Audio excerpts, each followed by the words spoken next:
കഴിഞ്ഞ ദിവസം പ്രധാനമന്ത്രിയെ പ്രകീർത്തിച്ചുകൊണ്ടും പുകഴ്ത്തിക്കൊണ്ടും നടി ശ്വേതാ മേനോൻ പറഞ്ഞ വാക്കുകൾ ഏറെ ശ്രദ്ധ നേടിയിരുന്നു. നടി ബി.ജെ.പിയിലേക്ക് അടുക്കുന്നോ എന്ന തരത്തിലാണ് ഈ വാർത്തകളൊക്കെ പ്രചരിച്ചത്. ബി.ജെ.പിയിലേക്ക് പോകുമോ എന്ന കാര്യത്തിൽ ശ്വേതാ മേനോൻ പ്രതികരിക്കുകയും ചെയ്തിരുന്നു. രാജ്യത്തിനൊപ്പം ആര് നിൽക്കുന്നുവോ അവർക്കൊപ്പമായിരിക്കും താൻ എന്നാണ് നടി പറഞ്ഞത്.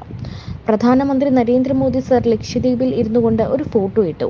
അദ്ദേഹം ആ സ്ഥലത്തെ സഹായിക്കുകയായിരുന്നു. എൻ്റെ അച്ഛൻ ലക്ഷദ്വീപിലാണ് ജോലി ചെയ്തിരുന്നത്, അതുകൊണ്ട് തന്നെ അതെനിക്ക് മനസ്സിലായി. ആ സമയത്ത് രാഷ്ട്രീയമായിരുന്നില്ല, ഒരു സൈനികൻ്റെ മകൾ എന്ന നിലയിൽ അഭിമാനമായിരുന്നു തോന്നിയത്.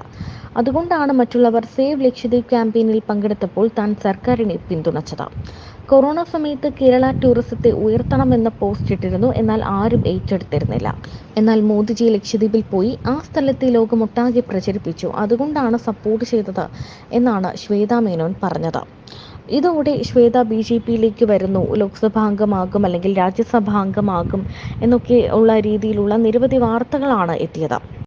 നിരവധി ഹിറ്റ് ചിത്രങ്ങളുടെ ഭാഗമായ ശ്വേതാ മേനോൻ ഒരു നടി എന്നതിനപ്പുറം ശക്തമായ തൻ്റെ നിലപാടുകളും അഭിപ്രായങ്ങളും ഒക്കെ ഉറച്ചു വിളിച്ചു പറയുന്ന കൂട്ടത്തിലുള്ള ഒരു താരം കൂടിയാണ്, അല്ലെങ്കിൽ അങ്ങനെയുള്ള ഒരു വ്യക്തിത്വത്തിന് ഉടമയാണ്.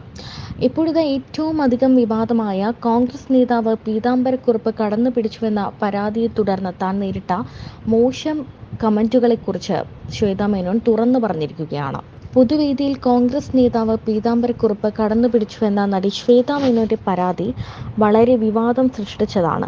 വലിയ രാഷ്ട്രീയ കോലാഹലം സൃഷ്ടിച്ച സംഭവത്തിൽ ഒടുവിൽ പീതാംബരക്കുറുപ്പ് മാപ്പ് പറഞ്ഞാണ് പ്രശ്നം അവസാനിപ്പിക്കേണ്ടി വന്നത്.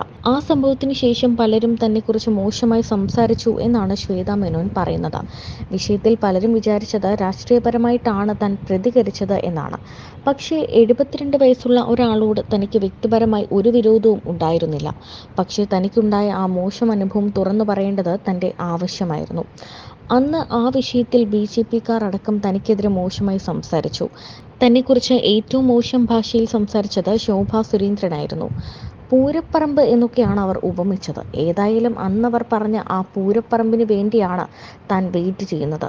ഒരു സ്ത്രീയായിട്ട് പോലും മറ്റൊരു സ്ത്രീയെക്കുറിച്ചാണ് അവർ ഇത്തരത്തിൽ മോശം പരാമർശം നടത്തിയത് എന്നും ശ്വേത പറയുന്നു.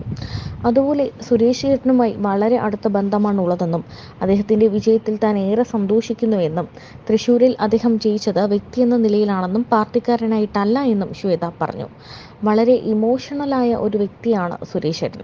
ഇപ്പോൾ ഓവർ ഇമോഷണലാണ്. ഇനിയാണ് അദ്ദേഹം രാഷ്ട്രീയക്കാരനാകാൻ പോകുന്നതെന്നാണ് തനിക്ക് തോന്നുന്നതെന്നും ശ്വേതാ മേനോൻ അഭിമുഖത്തിൽ തുറന്നു പറയുന്നുണ്ട്.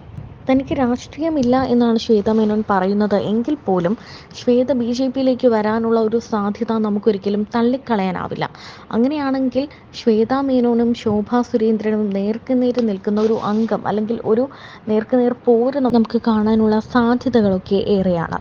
കാരണം ഇരുവരും തമ്മിൽ ഇപ്പോൾ തന്നെ പ്രശ്നങ്ങൾ ഉള്ള സ്ഥിതിക്ക് ഇരുവരും ഒരു പാർട്ടിയിൽ ശക്തമായ റോളുകളിലെത്തി പ്രവർത്തിക്കുകയാണെങ്കിൽ നേർക്കുനേർ നിൽക്കുന്ന ഒരു അംഗം അല്ലെങ്കിൽ നേർക്കുനേർ നിൽക്കുന്ന ഒരു പോര് നമുക്ക് കാണാനുള്ള ഒരു സാധ്യതയും തള്ളിക്കളയാൻ പറ്റില്ല.